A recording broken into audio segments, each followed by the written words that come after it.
Live from Melbourne, this is 7's Afternoon News with Blake Johnson. Hello, first at 4, we start with breaking news, and an obsessed stalker has just been jailed for 36 years for murdering Mernda woman Celeste Mano as she slept in a crime that horrified Melbourne. Ms Mano's family was at the Supreme Court for the sentence of her killer, former colleague Louis Seiko. He pleaded guilty to murder after fatally stabbing the 23-year-old in a frenzied attack in her Mernda home in November 2020. He was a former colleague and stalked Ms Mano in the lead-up to her death in breach of an intervention order. Justice Jane Dixon said Seiko has shown no remorse and described the murder as grave and appalling. She imposed a minimum term of 30 years. We'll have more on this breaking story later in this hour.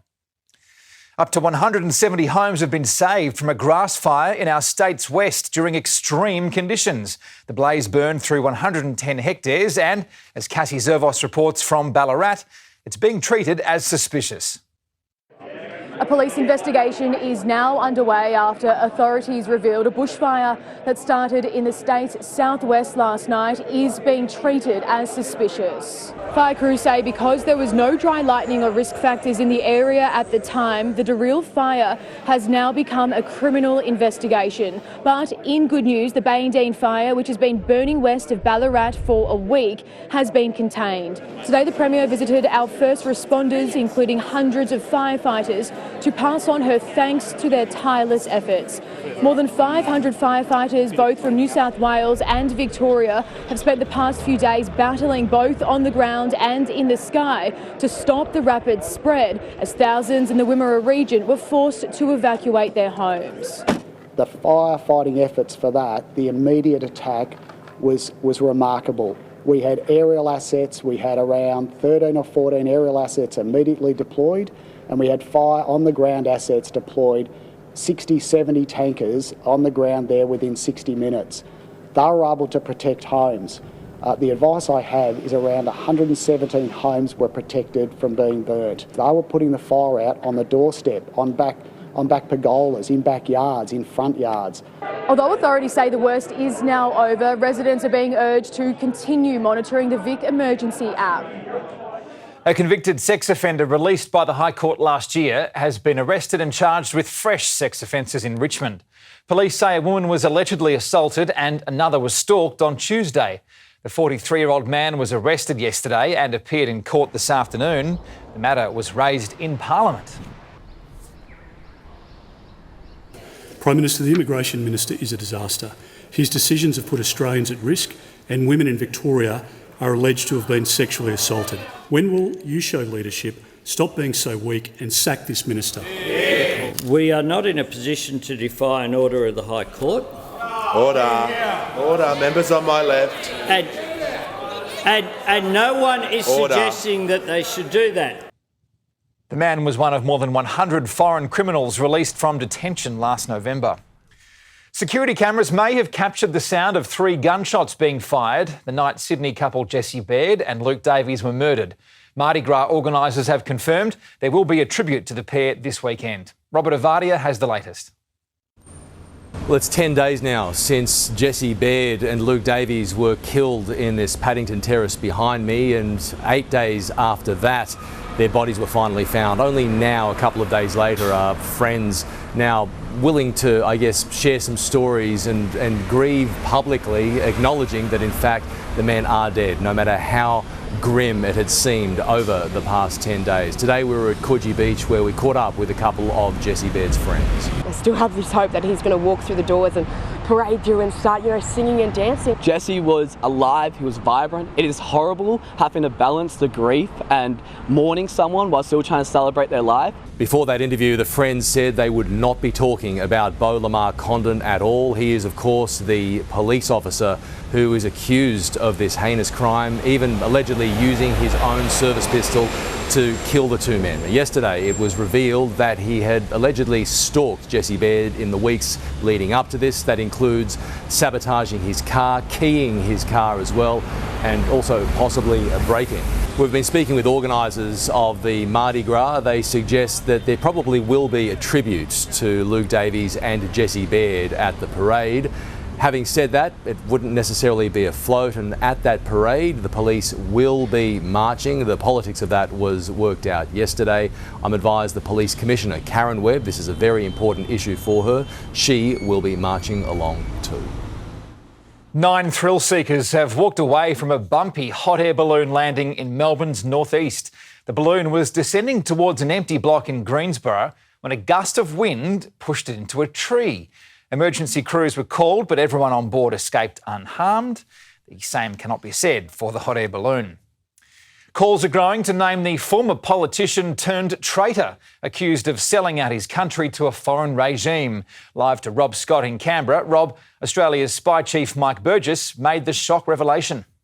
Yeah, he did, Blake, during his annual threat assessment speech where he divulged some previously top secret information, including detailing how this former politician had betrayed his country after being recruited by a foreign spy ring. He says the unnamed MP even tried to link his spy handlers, which he dubbed the A-team or the Australia team, with a family member of a Prime Minister. Now today, Malcolm Turnbull's son Alex says, well, he doesn't know if he is the family member Mike Burgess is referring to. He was approached by suspected Chinese agents over an infrastructure project, but he rebuffed their advances and reported it to authorities. There are now demands from both current and past MPs to publicly out the traitor to clear their names. This politician sold out their country, party, former colleagues to advance the interests of a foreign regime. It's outrageous to make an allegation, even if you're the head of ASIO, and then not to back it up with all the detail. Besmirches everyone that is serving in politics or has served in politics. The Home Affairs Minister should make a statement to the House, providing as much detail as is possible to provide clarity around this and to avoid that type of smear against all former politicians. Because Australia's 2018 foreign interference legislation isn't retrospective, the unnamed former MP hasn't been charged. But experts believe there are other laws that could be used to bring them to justice. The Commonwealth of Australia has had espionage laws on the books since 1914. There's a body of evidence there, and there's a law that's been broken. This should be a prosecution. Mr Burgess also revealed that ASIO is aware of one nation-state that is actively trying to scan Australia's critical infrastructure. It's mapping water, transport and energy networks looking for vulnerabilities. And he warns the most immediate threat from sabotage is in the cyber realm. Blake? Rob Scott there in Canberra, thank you. Former COVID commander Jerome Weimar has been spotted near Parliament for the first time since being awarded a high-paying public service job. Mr Weimar became famous during COVID press conferences for his concise communication skills. But he was tight-lipped today when he was approached by state political editor Chanel Vella and quizzed about his role implementing the government's housing strategy. Chanel will have more on this story later in our bulletin. The Matildas will go for gold in Paris after qualifying for the Olympics with an astounding victory over Uzbekistan. A record crowd witnessed the 10-0 win. Kate Massey reports. Well, more than 54,000 people were here at Marvel Stadium last night to witness the Matildas book their ticket to Paris, one of the largest crowds this stadium has ever seen. Now, it didn't take long for the side to control the game. The first goal just 34 seconds into the match, Michelle Heyman scoring herself a first half hat-trick. Fowler's early ball. Heyman's there for number 3! A hat-trick in 15 minutes of international football. When I looked at Tony after the third one, he was smiling, and I think I even said, I've got 5 in me, like, hold on. This was the Matildas' 12th sellout crowd in a row in Australia, as well as Melbourne's largest for this team. I've done my research and I know what I need to do to try and secure a spot in this team, and I've just been, pushing myself as hard as I can to show people, show myself that I'm capable. For most of us, it's probably, could be our last major tournament. So I think, to go out with a bang would be pretty amazing for all of us. The side hoping they can go one further than last year's World Cup, where they finished 4th, the same result from their 2021 Tokyo Olympics campaign. Because they come from so many different clubs, they've been away from each other for 3 months, and there's a lot of new players coming in, and to get this game plan looking the way it did now, to look that synced, I'm really, really impressed. We will have plenty more highlights from the Matildas' 10-0 win in the news at 6. A woman stabbed at a home in the northern suburbs. That's next. Also, how artificial intelligence could revolutionise cancer treatment. A legal blow for Prince Harry amid concerns for his safety. And later, blue is the new orange, toning down Jetstar's signature shade in new look uniforms. You're watching 7's Afternoon News. Stay with us.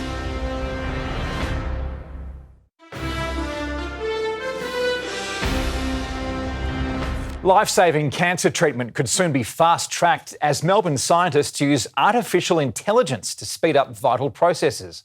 The breakthrough is the result of a Cancer Council research grant funded by generous Victorians. Joining us now is Danielle Spence from the Cancer Council. Danielle, hello to you and thanks for joining us. Treatment plans typically take around 10 days to produce. How much time could this new technology save patients and doctors? This new technology is going to test whether people could have their radiotherapy planning to determine how their radiotherapy is delivered and to what part of the body the same day as they would start treatment, instead of people having to come in and have all of the tests and the procedures done and then go back home and wait for a couple of weeks to be able to get started. We know how anxious that can be for people. It's that uncertainty of how am I going to cope with this treatment, what it's going to be like for me. So if we could start on the same day, it would be such a game changer. Yeah, from 10 days down to 1, that is remarkable. How does the AI technology fit in here? So the AI technology is a little bit like the facial recognition technology is what our researchers are telling us. It's going to help with the scan that is individually taken of a patient, matching that to thousands of other scans in the database system with that AI technology and being able to plan treatment on the day and get people started. Now, does this at all reduce the need for physicians? Absolutely not. It's so important, and we want to reassure patients that AI doesn't mean that you don't get that individual time with your treating doctor. That's so important. It's so important for question time. It's so important to talk about side effects and all of the emotional and other issues associated with the cancer diagnosis.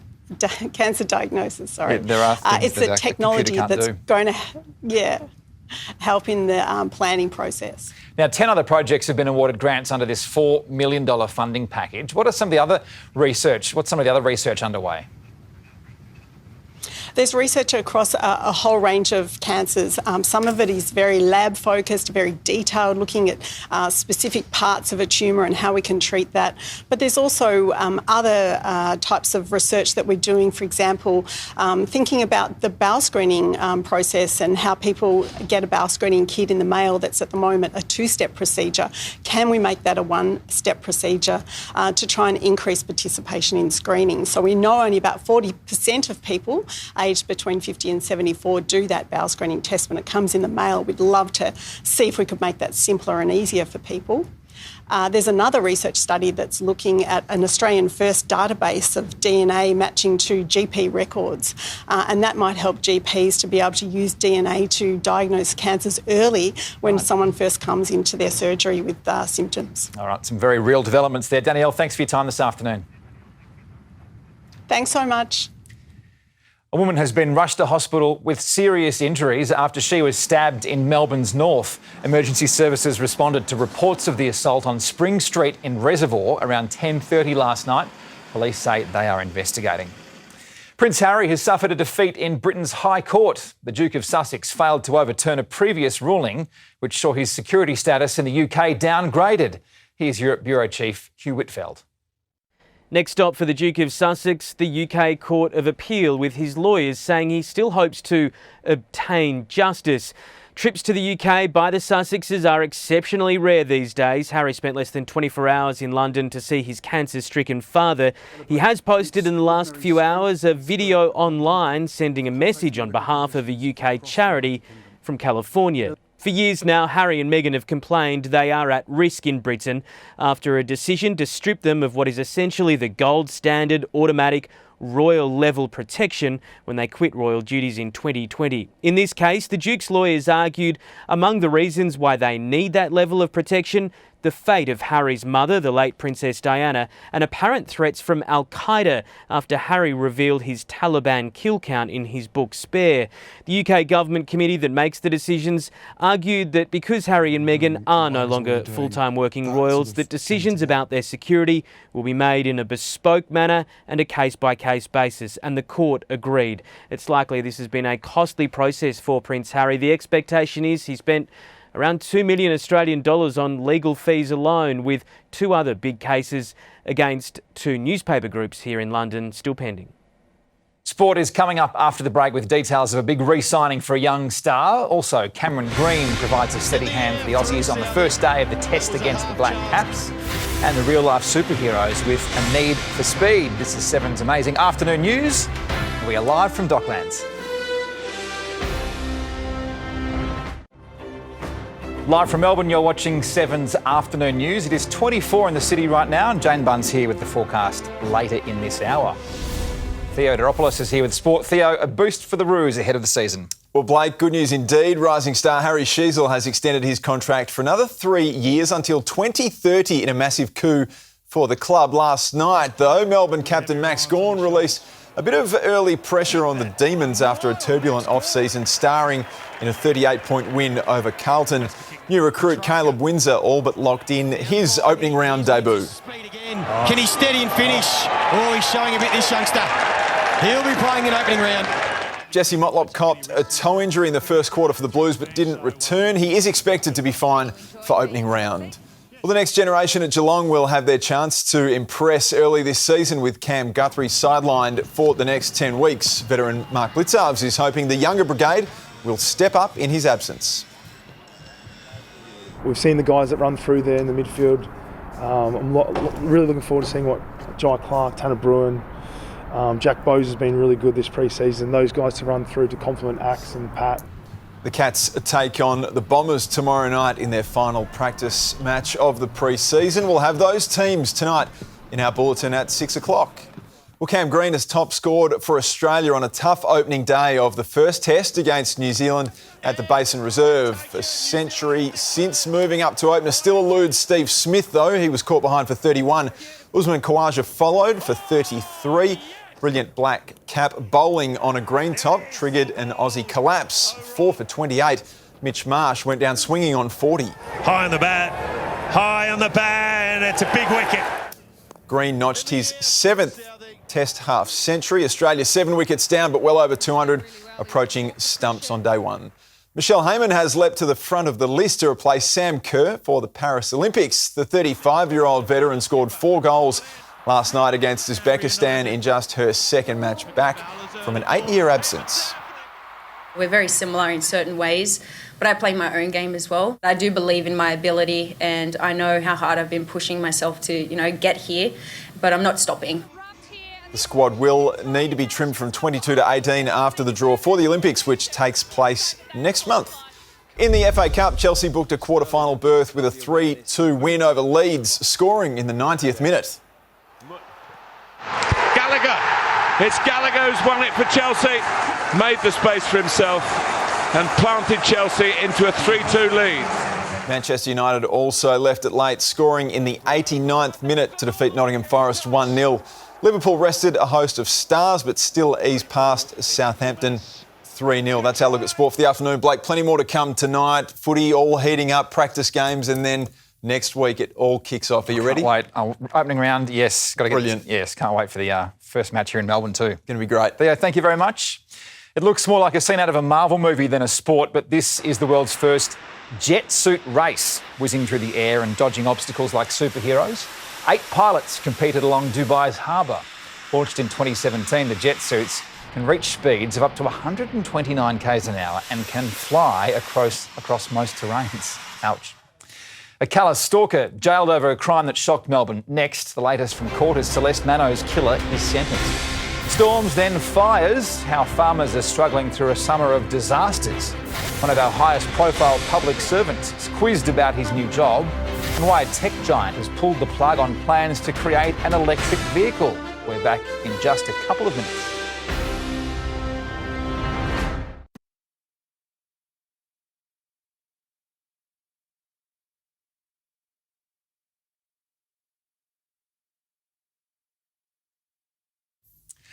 Former Commonwealth Games commander Jerome Weimar has dodged questions about a new lucrative government role. State political editor Chanel Vella joins us. Chanel, you caught up with Mr Weimar today. I did eventually. It took some chasing to actually catch up to Mr Weimar. We saw him in the city today and took the opportunity to ask him questions about the $160,000 payment he received when the Commonwealth Games didn't go ahead. He was the CEO of the Commonwealth Games. When that ended, that's when he did receive that payment. But he was really not willing to talk about any of it. Questions have been raised about how he went from that job to his new role as the housing chief. We asked repeatedly, but Mr Weimar didn't have much to say.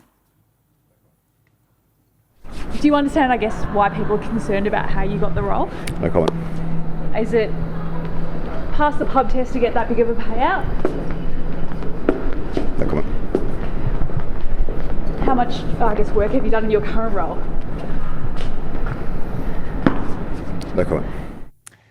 Right, so how much pressure does this add to the Allen government over its housing policy? In short, a lot. They're trying to build 800,000 homes over the next 10 years. The Premier was asked directly today how many they have built. It's already been 6 months since they launched that housing statement, and Jacinta Allen couldn't answer that question. We've spoken to property experts today and they say there is real pressure on the state government to get this done, and today's effort by Jerome Weimar probably doesn't help. Yes, a bit of a distraction from their task at hand. Chanel, thank you very much. Let's return to our top story now. And a man has been jailed for more than 3 decades for murdering Mernda woman Celeste Mano in a frenzied stabbing attack in her own bedroom. Ainsley Kosh is live with an update. Ainsley, the judge handed down a 36-year sentence. Blake, Celeste Mano's family has waited more than 3 years for justice. Her mother cried as the sentence was handed down, while other family members appeared deflated, shaking their heads. In November 2020, Luay Seiko smashed through the 23-year-old's bedroom window and stabbed her up to 23 times. The violent attack lasted less than 3 minutes, but his obsession far longer. Seiko had bombarded Ms Mano with 140 messages using multiple Instagram accounts for more than a year after he was fired from the place they both worked at. He also drove past her home multiple times and downloaded the floor plan of the house. He flew into a jealous rage when Ms Mano posted a picture with her new boyfriend on Instagram. During the case, Seiko dumped his lawyers multiple times and wasted court time, adding months to the already lengthy legal process. To this day, the 39-year-old claims he only stabbed her twice.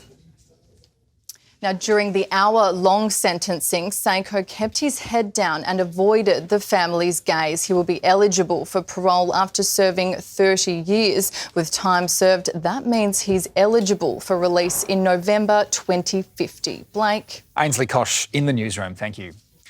A disaster relief fund has been set up for Victorian farmers hit hard by damaging storms and bushfires. Joining us now is Vice President of the Victorian Farmers Federation, Danielle Cucinotta. Danielle, how important are donations for farmers at the moment? Yeah, donations are so critical right now. We've just experienced extreme weather conditions in the last month, from the storms to the fires, and it's not stopping. Unfortunately, grants usually from the government are more around community and residential. So these donations will specifically go to farmers themselves and help protect food security in Victoria. Are we talking crop or livestock damages as a result of the bushfires? Unfortunately, we're talking large-scale damages for both machinery, kilometres worth of fencing. We've got crop and pasture that's been decimated on top of stock losses. And how will the relief fund work, and how can people donate? Yeah, so if you're able to donate, we all do require assistance. We urge you to go to the VFF website, which is vff.org.au, and you can follow the prompts there. Now, Victoria's Chief Fire Officer says there could be dangerous fire weather next week. What are we advising farmers in areas at risk? Yeah, so our advice to farmers and our regional communities for that matter is to follow the emergency warnings, keep up to date with what's going on in your region, and of course stay safe to all of our communities. And Danielle, what sort of cost does this have, not only on the farmers financially, but emotionally? Mental health is something that we see as a massive problem, especially after large scale things like drought or storms. So that's something we'll be getting our feet on the ground when we're able to get back into those communities. But currently, we don't know what that dollar or that emotional cost will be. We've seen with floods the cost of items at the supermarket going up. Do you expect this to happen after these particular sets of bushfires? Hard for me to determine right now until we get our feet on the ground, because we are unfortunately unable to get into these areas currently. But generally, yes, it's basic supply and demand. If the supply ends up lower and the demand is still there, then unfortunately the costs will rise, yes. All right. Thank you for the update on our farmers. Danielle, thanks for your time. Thank you. A motorcyclist has died after colliding with a truck in Nunawading during peak hour. The truck towing a trailer was attempting to turn right onto Junction Road just after 7 this morning. Springvale Road was closed for more than 2 hours and the 50-year-old driver stopped at the scene. More Australian military personnel are being deployed to the Middle East to help protect Red Sea shipping lanes from Houthi rebels. Chris Reason explains. Good afternoon. Well, Defence Minister Richard Marles calls it a significant increase, but defence analysts aren't so sure, with Australia offering not planes or warships to the Red Sea, but just 6 more personnel. The announcement came as new pictures revealed just how damaging the attacks from Houthi rebels in the Red Sea have been. This British container ship, the Rubima, listing and sinking after being hit on February 18, one of at least 57 attacks launched from Yemen in a waterway that handles 12% of the world's trade. Today, the federal government announcing 6 more defence staff would be dispatched to assist at the US headquarters at the centre of strike operations against the Houthis. It is a very important contribution that Australia can make in assisting that effort. Look, additional contributions are welcome, but the reality remains that Australia's contribution remains underweight. At last count, the US is leading the Red Sea Alliance with 8 warships, India 7, even Pakistan gave 2. And while the government says that our focus is needed on the Pacific region, analysts say the reality is that Australia's Navy is simply too understaffed and under-resourced to contribute. The 6 new Australian staff will be stationed with the US headquarters for strike operations against the Houthis, separate to the 16 Australians already embedded with maritime forces in Bahrain. Back to you. Apple has put the brakes on plans to develop an electric car. The company has announced the news internally, telling staff they will now be shifted to the firm's artificial intelligence division. Apple had been trying to develop an electric car for 10 years. It's dropping the project before even releasing a prototype. The biggest bushfire in the state's history hits Texas. That's ahead on 7 News. Also, the new COVID vaccine guidelines that all Australians need to know. And inspecting gadgets at a cutting-edge tech show. Stay with us here on 7's Afternoon News.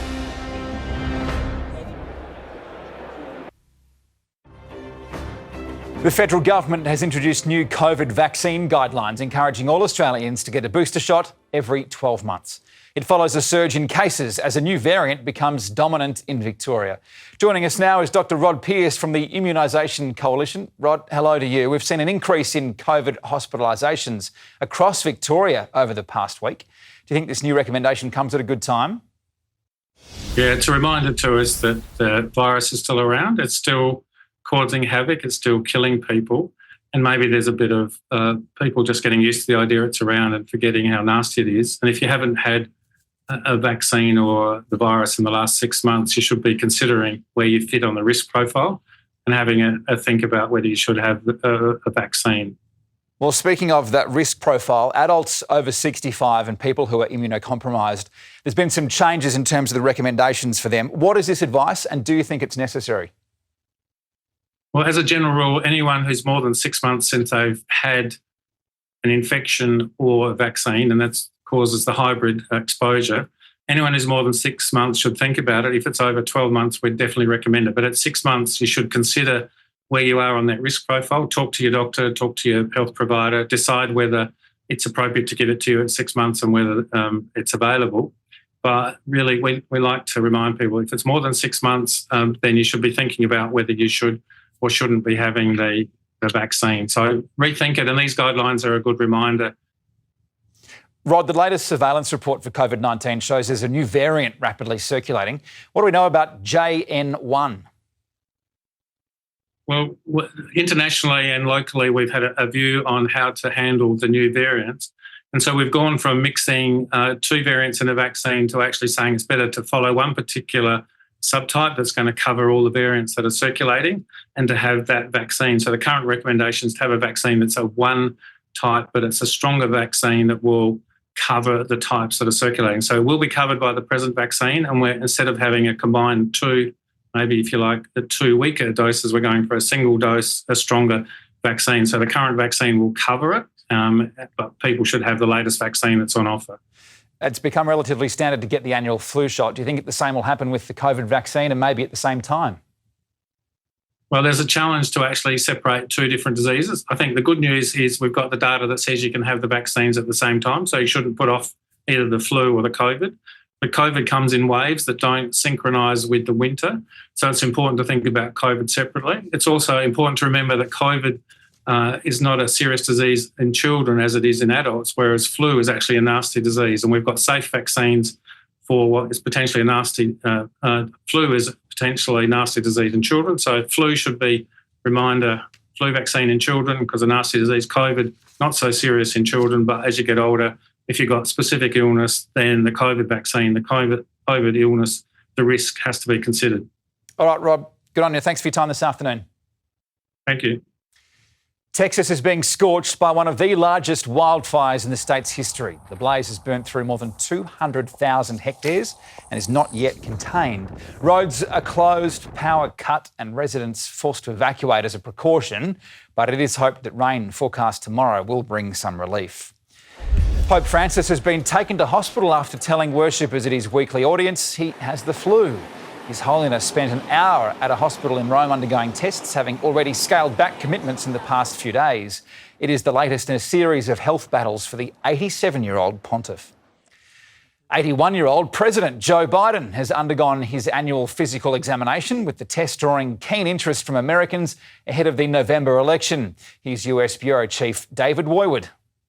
Well, it's the result that President Biden and Democrats across the United States had been hoping for, a clean bill of health after the president submitted to his annual physical. The presidential checkup finding the 81-year-old active and fit for duty, doctors identifying no new concerns. I think I look too young. No, the ring's up. However, like last year, Joe Biden was not subjected to a cognitive test, and calls for one had been growing after a recent special counsel report found Biden was a well-meaning elderly man with a poor memory. The president doesn't need a cognitive test. That is the assessment of the president's doctor. The president passes, again, a cognitive test every day. Biden's age has thrust the issue firmly back in the spotlight. At 82, Mitch McConnell, the long-serving Republican Senate leader, today announcing he'll leave his post later this year. One of life's most underappreciated talents is to know when it's time to move on to life's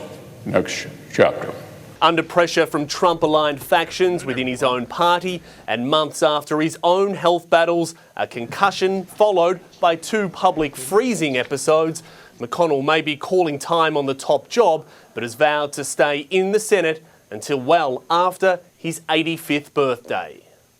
Technology that can help you live longer has been unveiled in Barcelona. The cutting-edge jewellery monitors your heart rate and sleep, as Sunrise consumer reporter Sean White explains. Welcome to MWC, one of the biggest tech events of the year. I love the fact that you'll get to see things that you wouldn't normally get to buy today, but it could be a sign of what's coming. Something that is coming, a new smart ring from Samsung, announced at their Unpacked Galaxy phone event in January. This was the first time anyone got to see it up close. Samsung has really kept their Galaxy Ring under wraps, but now we've seen the real thing. So it comes in 3 colors, gold, silver, and black. And you put the ring on and it'll be able to do things like track your heart rate, track your sleep quality, your movement. And the idea is for people who don't want to wear a smartwatch, they can wear the ring. MWC is usually the last notable show before Apple's Worldwide Developers Conference, which is usually in June. And it's been a wild start to the year with a big focus on transparent TVs. But another popular device is also getting the see-through treatment. Sean White, 7 News. Flying with Jetstar will soon look different, but will new uniforms affect the airline's reputation? That's coming up next. And Jane Bunn has her weather forecast. We are back shortly. Jetstar has unveiled a range of new uniforms for its crew and frontline staff, coinciding with the airline's 20th anniversary. Ainsley Kosh was given a first look at Melbourne Airport. The budget airline says the new look represents a new era as it celebrates 20 years in the skies. The new outfits unveiled today will be worn by more than 5,000 Jetstar team members across Australia, New Zealand, Japan and Singapore. It was time for a change. Our crew were giving us a lot of feedback about what they wanted changed, so we've co-designed this with Genevieve, Smart and our crew. The co-founder of renowned Australian fashion label Ginger and Smart has collaborated with 40 Jetstar pilots, cabin crew and airport team members over the past 12 months to come up with the final look using sustainable and breathable materials. I wanted the crew to feel like they were actually going on holidays themselves. I wanted to have that kind of relaxed holiday feel, pieces that you might wear if you go out to dinner somewhere. So I wanted to have that sort of unity with the passengers as well. The quality has improved out of sight. It's more tailored as well, and as you can see, we've changed to more of a blue colour. It's more vibrant. But the airline still has plenty of work to do to win back the trust of its customers amid controversy surrounding delayed and cancelled flights. Jetstar recorded an on-time performance schedule of 69% in December. Australia's three major airlines are also in the firing line after a report by the Workplace Gender Equality Agency found a median pay difference of almost 40% between male and female staff, something the airlines have vowed to change. It's a long journey, but we're passionate about changing that. We've got a female group CEO, I'm a female. It's number one on our agenda to get that changed. The uniforms will be seen on all staff from the end of 2024. Let's take a look at Melbourne's roads. Good afternoon, it's James in the Sweeney Estate Agents traffic chopper. We're currently above the Westgate Bridge, which is in absolute shambles in both directions. It's particularly chaotic inbound though, following a broken down truck on the Monash Freeway outbound at Yarra Boulevard, a broken down ute in the Burnley Tunnel, and then another breakdown on the Westgate Freeway inbound at Montague Street. They've all cleared up in the past few minutes, but it's going to be a nightmare run for the rest of the evening. Sweeney Estate Agents are experts in the West with 40 years experience and 11 offices. Think real estate, think sweeneyea.com.au. They know West. Have a great night. A 24-year-old woman has celebrated what is, in effect, her 6th leap year birthday by taking a giant leap from a plane over St Kilda. Leapling Jodie Stapleton was born on February 29, 2000 and is one of only 2,000 Australians with this birthday. Jodie geared up for the occasion before making a safe landing near the beach. Jane Bunn joins us now. Jane, what's in store for the end of the week? Well, Blake, our Friday is looking lovely. We've got lots of warm sunshine after early fog. The cool change arrived late last night, leaving us with a grey morning. But the afternoon brought lots of sunshine, the city reaching a top of 24.7, very close to average for the last day of summer. It is a few degrees warmer away from the bay and outer parts dropped down to 16 overnight. Great to open the windows and let the heat out. The grey sky was only over parts of southern Victoria. Otherwise, we have patchy high cloud passing through. This generally lets lots of sunshine through, but in the north there is still instability from a trough. We have had the odd thunderstorm rolling through, but they bring little, if any, rain. There's no more extreme heat except in the far northeast. 39 still today in Wodonga. Still seeing the heat ahead of the trough, but most of the activity way up here. The storms are on a trough and cold front that separates hot and milder air, and that trough is set to linger in New South Wales. Much of Victoria has a calming ridge of high pressure, but that'll weaken later on tomorrow, and that means we're ready for a clipping cold front, this one here, as we begin the weekend. It is generally dry in Victoria tomorrow. It should be a comfortable end to the week. Warm sunshine and no extreme heat, but that clipping cold front drops temperatures for the weekend. Hardly any rain, but a bit of a chill in the air for the first weekend of autumn. Around the nation tomorrow, most of the wet weather is across the top and down into the interior. A storm out west in Sydney and up north in Adelaide, and there is the odd light shower for Hobart. Otherwise, these capitals are looking quite dry. To Victoria, areas of foggy low cloud in the south. Otherwise, it is generally dry with lots of sunshine. Now, the odd thunderstorm is possible here in the far far north, but most of the activity well north of the border. And with that trough that's up there. Mild to warm in the south, warm to hot in the north. We do have light to moderate west to southwesterly winds. In Melbourne, it's a lovely top of 26 degrees. Do expect lots of sunshine for your Friday. A great day. That is after some patchy fog at first. Bit of a tease of autumn on the way, Blake. A clipping cold front. Clipping cold That's front. a new one for me. Good on you, Jane. Thank you. Coming up in 7 News at 6 with Peter Mitchell, family-run Melbourne businesses at breaking point as land taxes take their toll. Police make a shock admission over a Bayside crime wave. And Australian scientists reveal the 20-minute secret to a great night's sleep. That's in 7 News tonight at 6. That is all from Melbourne's afternoon news. Thanks for making us part of your Thursday. From the news team, enjoy the rest of your day. Stream 7 News anytime, live and on demand on 7plus. And with 7 News.